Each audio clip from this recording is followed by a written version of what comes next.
आइए आज एसी और डीसी के बारे में पढ़ते हैं। तो जो करंट होता है दो टाइप का होता है, एक होता है डीसी, दूसरा होता है एसी। तो एसी डीसी जो होता है वो डायरेक्ट करंट होता है, यानी जो करंट जाएगी डायरेक्ट जाएगी, यानी प्लस से लेकर के माइनस तक जाएगी। एसी में क्या होता है, अल्टरनेटिव होता है, समुद्र की लहरों की टाइप में गति करता है। दूसरा होता है इसमें कि इसमें जो दूरियां तय करनी पड़ती है ये कम तय करनी पड़ती है, इसमें होती है कम दूरी तय करनी पड़ती है।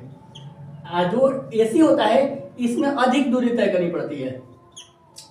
तीसरा होता है कि इसमें कम दूरी तय करने के कारण जो डीसी होता है ये घातक होता है, एसी का होता है कम घातक होता है। इसलिए हमारे जो घरों में प्रयोग होता है ये एसी होता है, और कंपनियों में जो होता है डीसी होता है। ये जो होता है बहुत ही महंगा पड़ता है, डीसी बहुत महंगा होता है, एसी होता है सस्ता होता है।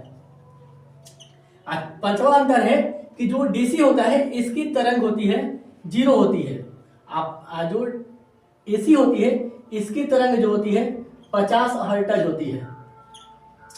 आगे ये समझते हैं कि जो इसका उपयोग होता है, डीसी का उपयोग कहाँ होता है। तो जो चार्जर होता है मोबाइल का चार्जर होता है, लैपटॉप होता है, टॉर्च होता है, इसमें होता है। जबकि एसी का जो होता है वॉशिंग मशीन होता है,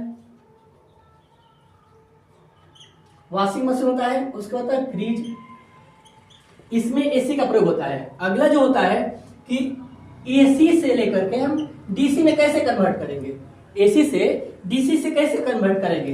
तो इसको हम चार्जर की सहायता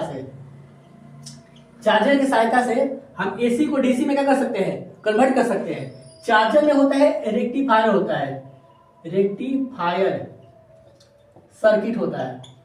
और अब ठीक ऐसे ही डीसी से हम एसी में कैसे कन्वर्ट सकते हैं। तो डीसी से एसी में कन्वर्ट करने के लिए हमें इन्वर्टर की सहायता लेनी पड़ती है।